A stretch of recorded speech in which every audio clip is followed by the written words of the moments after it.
E aí, vamos voltar a falar de empreendedorismo? Se você está começando seu negócio, se você quer dicas para o seu negócio, fica nesse vídeo que vai ter muita dica boa.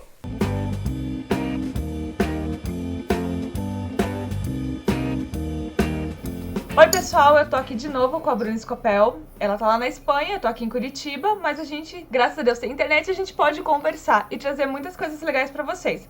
Hoje a gente vai falar de empreendedorismo no artesanato, né? A gente tem várias áreas de empreendedorismo, mas quem faz tricô, quem faz crochê, faz artesanato e a gente vai falar sobre isso, tá? A Bruna, ela tem como hábito sempre dar muitas dicas nessas áreas. Ela, assim como eu, também é jornalista e, como toda jornalista, ela é curiosa e ela compartilha muito dessas informações no canal dela lá no Crochêland. Eu vou deixar aqui embaixo marcado para vocês seguirem, tá? Visitem o canal da Bruna que tem muita coisa legal lá também. Toda quinta-feira a Bruna tem live no YouTube e no Instagram, né, Bruna? Isso. Depois também a gente deixa o teu Instagram e teu site, tudo aqui pro pessoal seguir, sobre diversos assuntos ligados ao artesanato, principalmente a área de crochê, né? A Bruna já esteve aqui no canal e falou dos desafios dela de aprender a fazer tricô. Vou deixar também o vídeo marcado para vocês verem, se vocês ainda não viram. E hoje a gente vai falar de empreendedorismo. Tudo bem, Bruna? Tudo bem, muito obrigada pelo convite. Adoro estar aqui nesse canal. Então tá. Bruna, a gente conversou sobre empreendedorismo porque hoje, falar desse tópico de empreendedorismo, porque hoje tem muita gente que está se dedicando a isso no Brasil. E você que já tem uma experiência no Brasil e fora do Brasil, como que você vê os desafios de quem quer ser empreendedora nessa área do artesanato? Eu acho que desafio, assim, toda área tem, né? A gente, claro, no artesanato a gente tem alguns desafios muito específicos e tem algumas coisas que a gente às vezes pensa nelas como desafio, mas que na verdade elas não são. Né? O que eu vejo como desafio nessa área, assim, os mais importantes, os que mais às vezes freiam o sucesso de quem tenta empreender nessa área.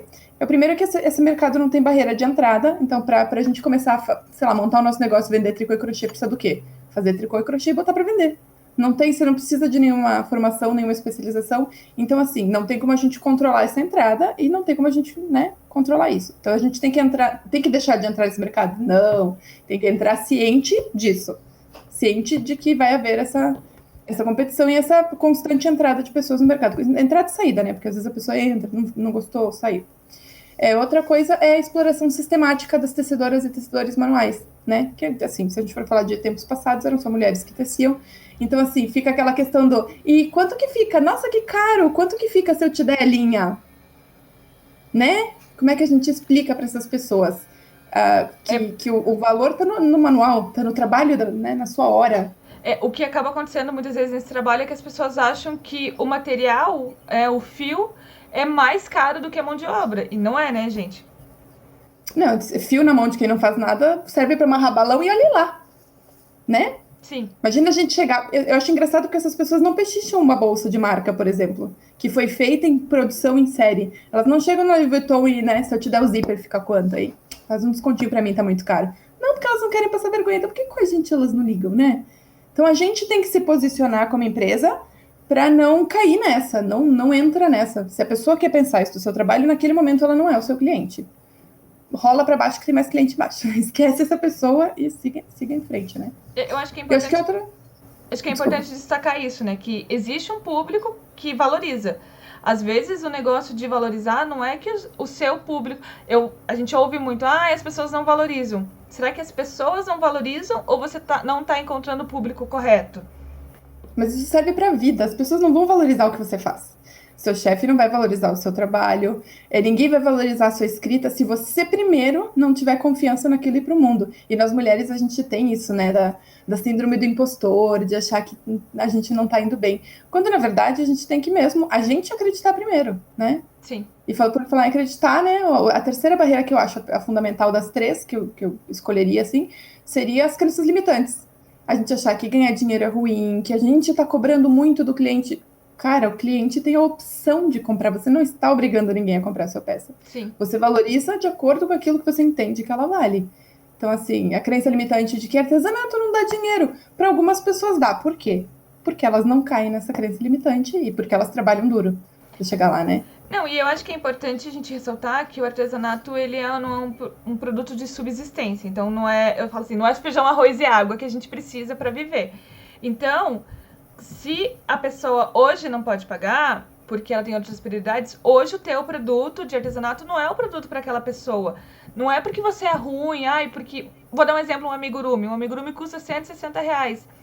Não é porque você é ruim e tá cobrando caro naquele bicho. Caro no sentido que a pessoa acha que é caro. Sim. Que o seu produto não tem aquele valor.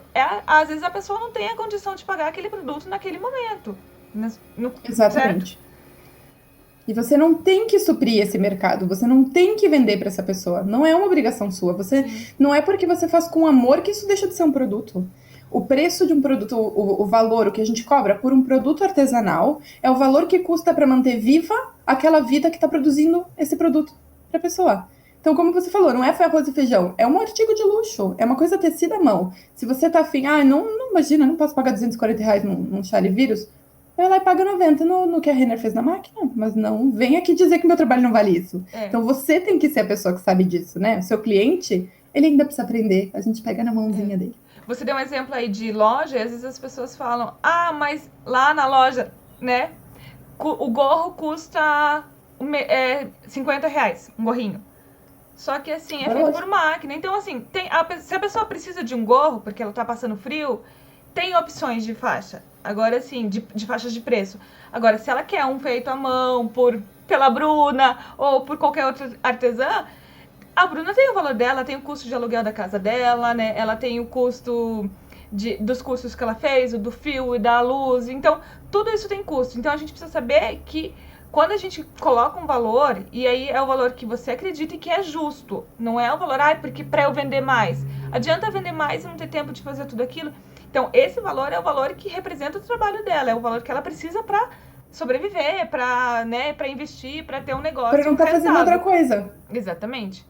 Porque existe o custo de oportunidade. O preço de alguma coisa é o preço daquilo que você desistiu de ter para estar fazendo aquilo. Então, eu estar fazendo crochê, ele tem o custo de eu não estar em outro lugar trabalhando. Então, se eu estou fazendo crochê, eu preciso ganhar o suficiente para que eu não esteja nesse outro lugar, para que eu não esteja dando aula de inglês, por exemplo, que é uma opção que eu tenho aqui, para que eu não esteja fazendo uma outra coisa, não é? Sim. Então não adianta eu vender, cobrar menos para vender, e aí eu estou deixando de viver dignamente. Melhor não fazer crochê. Assim eu não estrago o mercado das colegas que sabem cobrar, né? E a gente faz uma coisa melhor para todo mundo, e aí você faz suas peças para você.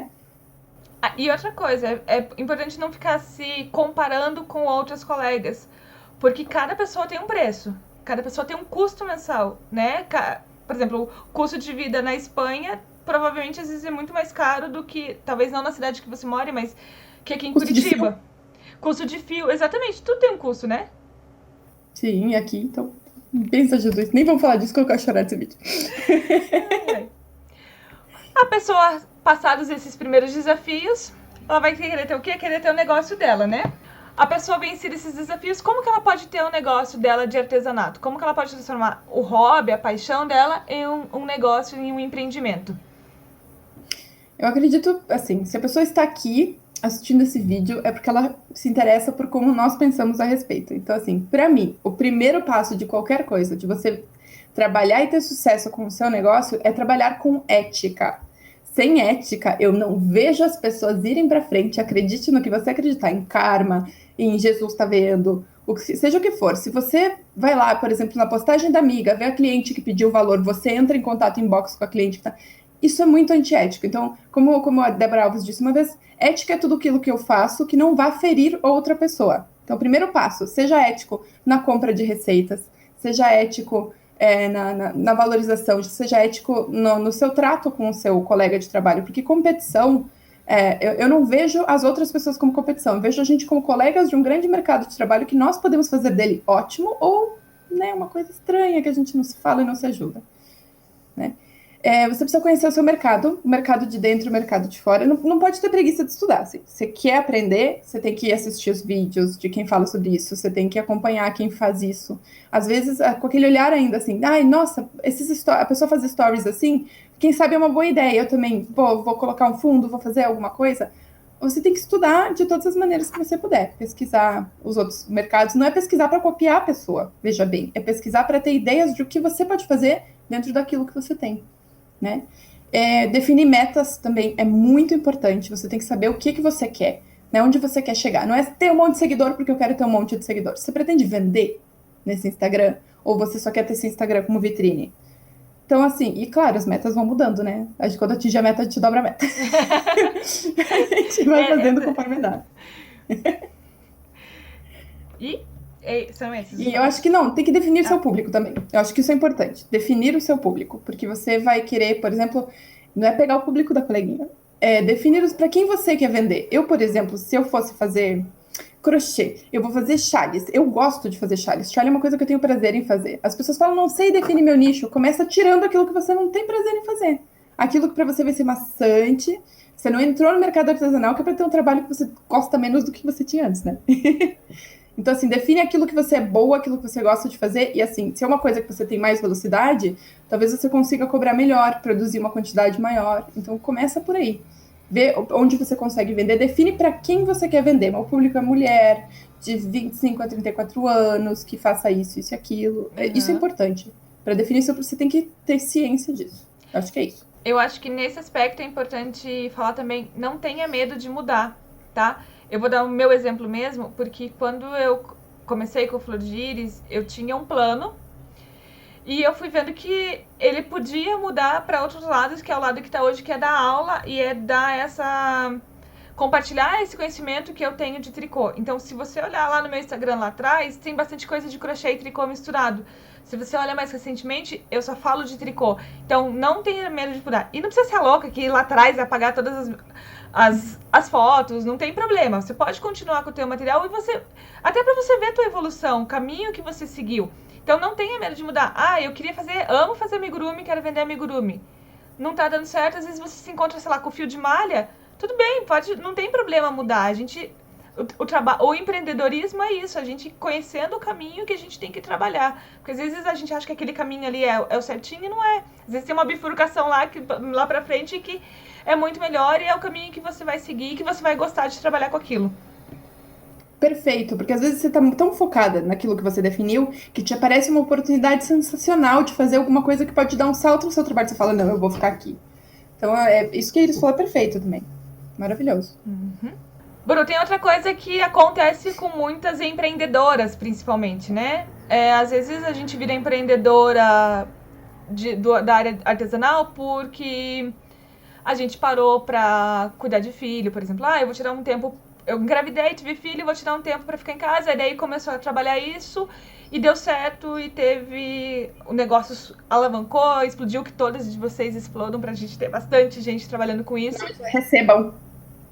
Exatamente. Mas e daí, né? A gente tá em casa. Normalmente a gente faz esse trabalho em casa. Não é todo mundo que tem um ateliê fora de casa, né? Num escritório ou alguma coisa assim. E como que a gente faz isso pra conciliar? Porque às vezes acaba que o trabalho da casa chama mais atenção, ou às vezes as crianças pedem muita ajuda, ou o marido, ou qualquer pessoa, assim. Às vezes até quem mora com mãe e com o pai, às vezes a mãe precisa de uma ajuda, alguém, né, dá comida pro cachorro, tem essas coisas. Como que faz pra conciliar essas duas vidas, né? Você saber que aquilo é o seu trabalho, porque eu acho que é uma coisa importante. As pessoas, você saber e todo mundo saber que aquilo é o seu trabalho e melhorar isso no trabalho, na parte da organização. Na coisa do dia a dia, né? Como que faz pra ficar isso no dia a dia, pra resolver isso no dia a dia? Essa é a pergunta que vale R$1 milhão. Quem descobrir conta. Porque, assim, várias vezes eu vi lives de várias pessoas que são mães, trabalhando. Cada pessoa tem uma tática, então é legal você tentar pegar várias e descobrir o que funciona pra você. Pra mim, o que funcionou, assim, eu patinei um tempão, aquela louça, assim, você tá tentando criar ali, você tá ali tentando fazer o seu e a louça na pia fica te chamando. Você tá sozinha em casa com a louça e a louça fica gritando lá na pia.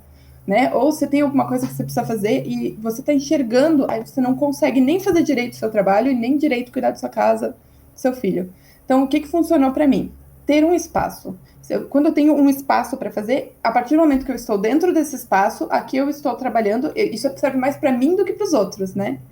Não, agora eu estou aqui, fechei a porta. Mesmo que você não tenha um espaço que seja um quarto fechado, aquele canto do sofá, bota uma estantezinha com as suas linhas, com as coisas que estão à mão, para você trabalhar fácil, sem ter que levanta, pega enchimento, volta, levanta, pega. Tem um espaço que otimize o seu trabalho, né? E até para você entender, aqui é o meu escritório. Meu escritório era um canto de sofá em Sorocaba. Uhum. É o meu escritório, né? Era assim. E ter ordem, assim. Ordem, se você, por exemplo, a casa te incomoda, arruma o máximo que você pode antes, e quando você sentar para trabalhar, esquece que existe. Definir horários eu acho bastante importante, assim, nesse sentido. Por exemplo, se eu ficar querendo fazer entre o crochê e a casa o dia inteiro, eu termino que eu acabo muito cansada, esgotada e não consigo entregar. Não me sinto satisfeita com nenhuma das duas entregas. Mas agora, se eu entro no trabalho às 11, entro no meu espaço para trabalhar às 11 e saio às 5, nesse período, a louça que grite, que cante uma ópera, não quero saber, né? Você fala, agora eu estou trabalhando. Desculpa, não vou te atender nesse momento, porque nesse momento eu estou trabalhando. Assim que a gente conversa, né? O WhatsApp é a mesma coisa, assim. Deixa lá parado, ninguém vai ter um piripaque, assim. As chances são ínfimas de ser realmente urgente que você não possa olhar às 5, né? Eu acho nesse aspecto também, se for urgente a pessoa liga. Se for urgente de verdade a pessoa vai ligar. Ela dá um jeito de te contatar, não se preocupe. Uhum. Então tá bom, você já se organizou, já sabe o que é seu trabalho, seu horário. Eu defini que meu horário de trabalho vai ser das 9 ao meio-dia e das 2 às 6, tá? Meu horário de trabalho pro artesanato é isso. Mas acontece que às vezes a gente tem as crianças em casa, o marido em casa, a mãe, o cachorro. O cachorro não, porque o cachorro não vai entrar nesse tópico. Mas como que a gente faz para as pessoas em volta da nossa convivência entenderem que aquilo é nosso trabalho, né? Porque às vezes a pessoa fala assim, mas a Iris tá ali, né? Tá no computador. Você vai sair pra trabalhar ou você vai ficar em casa? Tá ali no computador, tá escrevendo um texto pro blog, e às vezes parece que eu não tô fazendo algo de trabalho mesmo, porque estou em casa no meu computador, né? Então como a gente faz para as pessoas entenderem isso? Tem que rolar uma conversa? Tem que rolar uma DR sempre. Acontecia muito assim, o primeiro a trabalhar em casa foi o meu marido, quando ele foi fazer home office com a empresa, e era assim, ó, ele olhava pra mim, como assim? As pessoas ligavam e falavam, viu, eu preciso que você vá no shopping pra mim, no banco, pegar não sei o quê. Eu estou trabalhando. Não, mas você tá em casa. Mas eu estou em casa trabalhando. Aí a pessoa falava, você vai ficar em casa ou você vai trabalhar? Eu vou ficar em casa e vou trabalhar. É uma coisa de posicionamento. Você tem que ter firmeza no que você está fazendo. Não importa se você está começando, você não precisa ter alguma coisa para mostrar antes de se posicionar. Você vai ter alguma coisa para mostrar a partir do momento que você se posicionar e organizar seus horários e otimizar o seu espaço de trabalho. Vai ser mais fácil para as pessoas entenderem isso também, né? E sempre vai ter as pessoas que vão falar para você, não, mas isso não dá certo, mas isso não é trabalho. Ah, mas viu? Como assim agora você não me atende por causa disso? O crochê é mais importante para você? É o meu trabalho, né? Tomei muito cuidado, porque às vezes as pessoas vão dizer assim, olha, eu acho que não funciona trabalhar de casa, porque cuidado com crítica construtiva de quem nunca construiu nada na vida. Se essa pessoa, nesse momento que você está tentando empreender, poxa, é um salto, é uma coisa que vai exigir muita energia sua. Se essa pessoa está te colocando para baixo, talvez não seja esse o melhor momento para você ter uma relação tão próxima. Mesmo que a pessoa seja da família, você, né, dá uma cortadinha ali, né? Aquela prima, aquela pessoa que fica te pedindo favor no meio do dia. Você tem que ser clara com você mesmo e por você mesmo. Se você não fizer por você, ninguém vai fazer. Ninguém vai acreditar, sabe? Se as pessoas dizem que vai dar errado, usa isso como energia. Prove que elas estão erradas, sabe? Seja firme. Só isso. E a partir do momento que os frutos começarem a entrar, a partir do momento que você pagar uma conta, assim, como que você pagou a conta com o dinheiro do crochê? Né? Eu vi isso, achei maravilhoso. As pessoas vão respeitar o seu trabalho. Você não se preocupa. Você só precisa respirar fundo e se manter firme no começo. A gente tá aqui por você. E quando a pessoa diz, né, põe um manto, assim, por exemplo, a fulana disse que não vai dar certo. Fulana vai dar certo, né? Pra provar pra fulana que vai dar certo. Lista de pessoas pra quem eu vou provar no futuro que... Ou assim, eu vejo muito material de coaching e de neurociências, neurociência, exatamente. E a gente precisa, às vezes, se afastar desse tipo de pessoa. Não é por maldade. Às vezes é uma pessoa da sua família, sei lá, às vezes é seu pai, sua mãe, alguma coisa assim. Mas é se afastar quando você tiver esse assunto, não comenta, deixa quieto, né? Com essa pessoa não precisa comentar, porque não interessa também pra ela, né? Se ela quer entrar nesse assunto pra te botar pra baixo, fala, desculpa, eu não quero falar disso agora, não. Se você não fizer por você, ninguém vai. Sim, exatamente. Até porque as pessoas não devem satisfação da vida delas pras outras, né? Quando a gente A faz parte uma coisa... boa de ser adulta. A parte ruim é boleto. Essa parte bem ruim, inclusive. Mas se você não faz alguma coisa que seja errado, que seja ilegal, você não deve satisfações para as outras pessoas. Então, segue teu caminho, segue trabalhando e depois você vai mostrar para as pessoas que você estava certo, que o caminho que você escolheu estava certo. Eu acho que isso ajuda a gente a melhorar também no nosso trabalho, né? Você acorda mais disposto para fazer, não, hoje eu vou fazer aquela coisa legal que eu amo e ainda vou ganhar dinheiro com aquilo, né? Exatamente. Lembrando que trabalho é sempre trabalho, tá, gente? Tem responsabilidade igual, né? Porque você faz em casa que não tem responsabilidade. Então, por isso que é importante as pessoas entenderem isso. Tá, agora vem a parte, né? Todo mundo já entendeu, você já entendeu, a família já entendeu, o cachorro já entendeu, né? Você já sabe o que você quer da vida. Todo mundo tá no esquema. Exatamente. E pra ganhar dinheiro com artesanato, Bru? Outra pergunta que vale R$ 1 milhão.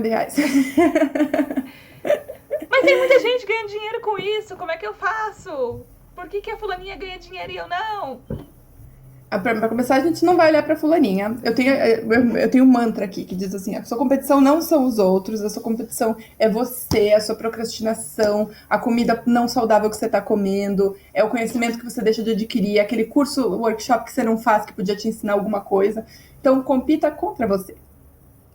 Entendeu? Eu tenho isso como mantra. Então, não olha pra fulaninha. Se olhar pra fulaninha da gastura, em vez de te dar gás pra buscar suas coisas, deixa a fulaninha silenciada um tempo. Olha pras pessoas que você admira e em quem você se espelha e fala assim, eu posso, entendeu? Gente que te dá um gás. Tem gente que te bota pra baixo, tá aqui, né? Fala maroto, assim, né? Tem que ser saudável. Se não pode dar um follow, silencia, deixa em Silencia. stand-by, alguma coisa. Depois você assim. volta. É, exatamente. E assim, o que não pode esquecer nesse meio do caminho? Assim, a gente, né, falou de se organizar, de se posicionar com a família, de buscar sempre aprender, mas você não pode esquecer que, por mais que a gente sempre assim, coloca assim, amor e fios, amor e tramas, amor e pontos, é amor, mas ainda é produto. Você tem, assim, a diferença entre você e uma empresa, um CNPJ, uma empresa grande com funcionários, é que você tem a oportunidade de trabalhar com o que você ama, mas ainda, como disse a Iris, ainda é trabalho. Você ainda tem que ver como trabalho. Você tem que saber precificar e você tem que saber dizer não para quem não é o seu público-alvo. A gente tem esse mindset, né, essa cabeça voltada para toda venda é uma venda. Preciso vender. Não é bem assim. Tem venda que vai te tirar, vai pagar menos pela sua ida ao armário, pelo novelo, você vai ficar sem aquela peça para vender para uma pessoa que valorizaria a sua hora, né? Então é isso, assim, você tem que saber precificar, já que estamos falando de precificação. Tem um aplicativo aí, senhor? Tem um aplicativo aí, né? Não é merchan, tá, gente? Não foi pago esse merchan. Pode falar, Bruna, do aplicativo. Até por isso, porque eu falava tanto de lives, eu acho que ainda é o vídeo mais visto no meu canal. Tipo assim, eu tenho um canal em que eu só colocava as lives e agora eu tô começando a colocar mais vídeos nele. Mas é falando sobre isso, sobre se valorizar e sobre precificar. E eu falava para as pessoas, chamei uma economista aí de Curitiba, a Lu Rosas, maravilhosa, ensinou pra gente a fórmula do índice de markup. E as pessoas não estavam conseguindo fazer. E aí eu e o marido desenvolvemos um aplicativo que conta o tempo, né? Como é que você vai saber quanto cobrar? Cobrando pela hora que você passou tecendo. Simples como a vida tem que ser.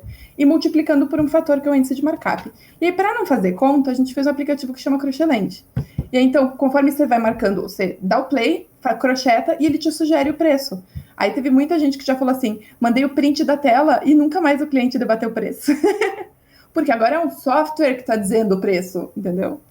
Então, você tem que saber precificar e acreditar. Você tem que acreditar naquilo, acreditar que você vale, que as suas mãos e o seu tempo valem muito. A mão com que você faz comida para sua família, a mão com que você acaricia o seu filho, né? Com que você abraça o seu marido, é a mão que está fazendo esses produtos. Ele não pode ter um valor tão baixo assim, né? Ele vale. Isso. É que a diferença disso, de você ser o dono da empresa e para você ser um funcionário, dono de empresa de uma empresa de uma pessoa só, né? É você entender quanto custa o seu mês. Por exemplo, se você saísse hoje para trabalhar no escritório, sabe? Você vai ser secretária lá de um escritório. Quanto você ganharia por mês, tá? O teu chefe vai estar te pagando pela tua hora, pelo tempo que você está deixando lá, pelo teu trabalho. Então é a mesma coisa quando você faz o trabalho na tua casa. Alguém vai ter que pagar por aquilo e é o seu cliente que vai pagar. Então ele vai te pagar pelas horas que você entregou para ele. Então, quando a gente entrega qualquer coisa, trabalho é entregar o nosso tempo para outra pessoa. Eu vejo o trabalho assim. Então, quando a gente faz tricô para vender, fiz um gorrinho para vender. Estou dando a minha hora, que eu podia estar fazendo qualquer outra coisa, né? Para aquela pessoa. Então, aquilo tem um custo. Quando eu paro para escrever, por exemplo, vamos supor que a Bruna me mande aqui uma mensagem: Iris, eu quero que você escreva um texto, vamos, né? Isso custa um tanto de tempo. Tempo custa dinheiro. Então, a gente tem que saber se valorizar sabendo qual que é o custo do nosso tempo. Né? Se eu custo 10, 15, 20, 30 reais, aí cada um tem que ver o seu. Aí cada um tem um custo de vida e cada um sabe quanto quer ganhar no final do mês. Mas é isso que a gente está fazendo. A gente está vendendo o nosso tempo, que a gente podia estar de perna pro ar, para aquela pessoa. Então, Netflix, comendo pipoca. Exatamente. Vendo o live da Bruna, essas coisas. Nem sempre Mas é isso, a gente tá vendendo o nosso tempo. Então a gente tem que saber se valorizar e saber que aquilo custa dinheiro. Isso que tu falou é bem importante. Quando eu sou uma pessoa que hesitava muito em vender porque eu gosto de ter uma coleção das minhas coisas e eu tenho muitas irmãs. E eu gosto que as minhas irmãs também tenham muitos crochês, porque ninguém faz naquela casa, só eu. Então, assim, quando eu tenho que abrir mão de uma peça para alguém, eu fui uma vez na Quem Disse Berenice em Sorocaba. E ela falou assim: eu preciso desse chale porque ele é igual a minha tatuagem. E eu fiz os cálculos e o que para mim era importante? Eu não ia fazer crochê para vender se eu fosse ganhar menos do que eu ganhava como jornalista. Então eu peguei meu salário de jornalista, dividi pelo número de horas trabalhadas e aquele era o valor da minha hora. Qual que é o mínimo para você trabalhar? Entendeu? Claro que a gente pode ser não realista e dizer: eu quero ganhar 15 mil reais por mês. Mas vamos assim, dentro daquilo que funciona para você, dentro daquilo que você... Qual seria a sua alternativa? E claro, sempre, né? Não vai baixando. O objetivo da vida é ir subindo. A gente começa aqui, mas já com olhos, né? Com vistas para crescer. É isso, você definir o valor da sua hora. E se a pessoa começar agora, por exemplo, tem gente que às vezes nunca trabalhou fora, nunca recebeu salário. Existe um salário base, pelo menos aqui no Brasil, e na Espanha também tem salário mínimo, né? Tem. É quase o mesmo do Brasil, só que em euro. Tem o salário mínimo. Se você não tem um ponto de partida, parte do salário mínimo. E daí você vai vendo conforme...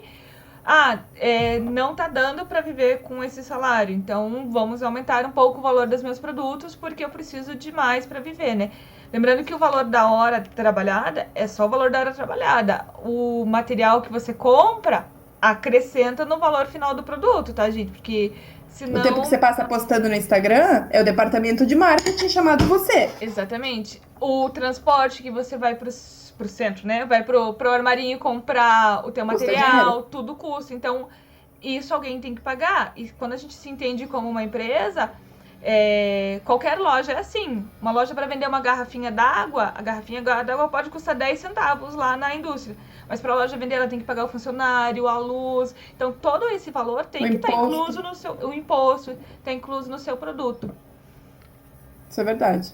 E já que você falou em valores, o valor do salário mínimo no Brasil, a gente dividiu ele pelo número de horas trabalhadas no mês e a gente chegou no valor de 5,72. Achei muito baixo. Então, o valor mínimo que a gente seta lá, assim, que a gente coloca no aplicativo é 8. Que é pra você o quê? Já que você vai fazer um trabalho, né? Que é puxado trabalhar com as mãos. Depois você tem que fazer coisa com a mão, depois você tem que tomar banho e lavar o cabelo. Tudo com a mão. Então, a gente, para diminuir o número de horas trabalhadas e manter o valor do aplicativo base é 8. Mas quem define o seu valor é você. O valor da minha hora estava setada para 22, que era o meu valor da minha hora como jornalista. Entende? E vai de você também, assim, querer crescer. Você não chegaria no chefe assim, pediria um aumento? Deveria, né? Deveria pegar. Se você está fazendo um bom trabalho, chegar e pedir um aumento, então como é que você vai pedir um aumento? Para você mesma, né? Dentro daquilo que você consegue entregar. Você vai ficando mais rápida, a sua hora vai valendo mais. Exatamente. É valorizar aquilo que você faz. Acho que valorização é a palavra-chave desse bate-papo. Tem mais uma coisa, né? A gente falou de empreendedorismo, a gente falou de empresa. No Brasil, a gente tem uma opção bem legal que é o MEI, né? Que é você ter o seu próprio CNPJ. Eu acho muito bacana, eu acho que vale a pena você investir. Nós temos um limite por ano de recebimentos que é bem razoável para quem tá começando. Eu acho que dá para viver muito bem com o valor que eles sugerem. E você tem possibilidade de emitir notas e vender para empresas também, se precisar. Então, por exemplo, eu faço, às vezes, para escola, alguma escola quer, né? Você pode emitir nota de produto. Então, eu acho que é bacana vocês investirem nisso, até porque nós estamos numa situação que, assim, a gente não sabe o que vai ser da Previdência no futuro, mas pelo menos ali você consegue garantir alguma coisinha, né? Então, se você não tem um rendimento fixo de carteira assinada, eu acho que é legal você se regularizar. O custo não é tão caro, eu acho que vale a pena. E Se te não me dá engano, essa R$40 liberdade. por mês, né? Depende do tipo, mas eu acho que é 50 e pouquinhos, assim, depende do... Se é Para pagar indústria, sozinho o INSS seria mais caro ou o mesmo preço do que fazer o MEI. eu acho que é Para pagar 20, sozinho. Eu lembro que eu 20%, né? pesquisei. É 20% do Eu... salário mínimo se você for pagar sozinha. E o E aí MEI isso é é mais caro. R$50. E você tem previdência, né? E você tem a chance de emitir nota. Às vezes, não sei, você vai fazer um trabalho para uma empresa. Acontece bastante, assim, preciso de nota para te pagar. Você tem nota. Sem Uhum. gambiarra, sem pedir nota pro coleguinha. Sim, exatamente. Daquele produto que você tá fazendo e que você pode declarar certinho lá na nota para ficar uma coisa bonitinha. Então, as empresas normalmente pedem nota, porque elas precisam colocar aquilo no fluxo de caixa delas, né? Então, você tem a possibilidade de vender para empresas sem ter que ficar, como a Bruna falou, pedindo pro coleguinha uma nota fiscal que às vezes não vai se enquadrar naquilo que você está entregando. Então, é bem legal isso. Acho que dá para procurar o Sebrae. Em alguns lugares aqui em Curitiba tem a Curitiba Empreendedora que atende as pessoas, eu não sei daí das outras cidades, mas tem bastante opção e você vai lá e vai se informar, porque é muito bacana, eu acho que vale muito a pena, assim. Acho que na época que eu fiz, eu abri pela internet mesmo, e fechei pela internet mesmo, e pagava os boletos tudo pela internet, não falei com ninguém, fiz tudo sozinha. É bem simples, assim, né? Um pouquinho de passeio no site no portal do empreendedor você consegue. Eu acho que a única coisa que você tem que fazer é, pelo menos aqui... Aí uma ideia de blog post, Iris. Abrir o meio. Eu vou, pelo menos aqui em Curitiba, que eu sei, você tem que tirar o alvará para funcionamento e tal, mas normalmente você dá uma opção de escritório, e o meu tá como opção de escritório, porque eu não atendo pessoas em casa, então, assim, é bem tranquilo, é super fácil de tirar, então vale a pena mesmo, sabe? E é bom, agora que o correio tá pedindo, você tem que mandar as coisas por correio, por nota, eu acho que isso te dá até mais credibilidade e credibilidade também, né? Não é aquela... às vezes você recebe umas coisas que você compra aí, vem aquele... declaração só, né? Poxa, tipo, é legal quando a gente recebe uma nota fiscal, mesmo que seja de um mês, sabe? Porque você sabe que aquele produto ou o serviço é regulamentado, então tá tudo bonitinho. Eu acho que dá uma aparência de valorização para aquele produto também. E também entra na questão da ética, né? Por exemplo, eu sou daquelas que buscam comprar tudo com nota fiscal, tudo que eu sei é procedência, porque às vezes você compra um negócio que vai saber se pagou os impostos, se fez, né, sua parte. Eu sou super crítica com isso, porque eu acho que se a gente quer... a gente vive falando assim, contra a corrupção, a gente quer um país melhor, e começa pela gente, da gente fazendo essa parte, da gente fazer as coisas legalmente, de a gente fazer tudo direitinho e comprar também, né, de fontes seguras. Gosto muito. Por exemplo, se comprasse de uma artesã e viesse uma nota fiscal, para sempre. A gente não tá querendo dizer que quem é artesão e vende sem nota fiscal está ilegal ou está fazendo errado, tá, gente? A gente só tá querendo dizer que é uma maneira de se valorizar e que é bacana ter isso no trabalho de vocês. Mas se não der, se não couber... Pode ser vista como qualidade, pode passar uma percepção de qualidade, mas assim, eu acho que principalmente pela facilidade. Né? A facilidade de tu poder emitir nota, de tu poder fazer as tuas coisas, às vezes fazer uma compra, né? Então, gente, esse foi o nosso bate-papo com a Bruna. Eu acho que ela trouxe bastante coisa sobre empreendedorismo nessa área de artesanato. Se vocês gostaram, deixem o joinha de vocês e curtam o vídeo. Assinem o canal, o meu e o da Bruna, que é Crochêland. Hoje a gente nem falou, né, Bruna? Porque no outro vídeo a gente falou bastante. Mas o canal da Bruna é crochê.land? .land. Tudo é crochê.land, site crochê.land, Instagram crochê, todo mundo tudo. É a terra do crochê. E não deixem de se inscrever. Acompanhe a Bruna toda terça-feira, 19h30, horário de Brasília. Ela tem lives maravilhosas, às vezes é só bate-papo também, né? Às vezes tem muita coisa bacana de temas, mas né? É variado. É dinâmico. É dinâmico, é pra todo mundo. É pra meninas e meninos, né? São todos bem-vindos. E a gente te espera no próximo bate-papo aqui, tá bom? E pra você não perder as próximas entrevistas que a Iris fizer, clica no sininho, porque daí você vai ser o primeirão a saber, né? Exatamente. Se inscreve no canal, dá o joinha, que é pra Iris saber se você gostou de bate-papo, pra ela convidar mais pessoas, né? E clica no sininho. Eu sou super, super marqueteira. O aplicativo da Bruna, o link tá aqui embaixo. Eu vou deixar o link tanto para iOS quanto para Android para vocês baixarem o aplicativo do Crochêland, que é um aplicativo que vale muito a pena. Eu uso bastante. Não saí no negócio lá que é que as pessoas que mais usam, mas tá no desafio. Vou colocar pro próximo desafio, vai ser, tipo, Iris Alessi Começar a número 1. dar play na aula. Vai na aula. Tô dando aula, 3 horas de aula. Opa, 3 horas computadas. Mas baixe, que é muito bacana. E com eles você consegue todas essas coisas de colocar o valor da sua hora e tal. E valor vai de te ajudar. produto. Exatamente, o valor de produto. O valor do material já inclui lá e ele calcula tudo pra você. Gente, mais fácil que isso é só comer banana, que é facinho, né? Pensa que nós estamos te dando dinheiro com esse aplicativo. Do tempo que você perderia fazendo o cálculo, anotando tudo, é uma hora que você ganhou de crochê de nada. Beijos, fique rica, queremos você rica. Agradece ao marido. Obrigada, marido. Não, porque é verdade, gente. Eu tinha tudo planilha antes. Agora eu nem uso mais, porque não precisa. Antes eu tinha que ficar anotando na mão, a horinha, jogava na planilha, jogava o material, a planilha E calculava. quando perdia o caderninho que tinha tudo anotado? Você já fez isso? Eu anotava num caderninho. Porque eu usava o cronômetro e várias peças ao mesmo tempo e ia anotando no caderninho. Em que caderno que eu anotei? Sim, eu. Não, eu faço pelo Excel mesmo. Que daí ele já Rica. faz a conta sozinho. A louca do Excel. Mas, então, imagine, quanto tempo pra montar uma planilha que faça a conta sozinha? Demora tempo. Não, ali tá tudo fácil. Baixa, você coloca lá teus dados, o quanto você quer ganhar por mês, o quanto você quer ganhar por hora, joga lá o valor da sua... Vai fazendo o trabalhinho contando a hora, joga o valor do material e pronto. Tá o preço de venda certinho pra você. Então, E manda o print pro cliente não reclamar do preço. exatamente. E se o cliente reclamar demais, diz que... Não é dá seu pra cliente. fazer. Ah, Exatamente. desculpa, eu tô com a agenda fechada esse mês. Me avisa mês que vem se você quiser. Exatamente. Daí ele que procura, às vezes, outra pessoa que não quer se valorizar, que não quer ganhar dinheiro, que quer ficar rica nessa encarnação, como diz a Nath.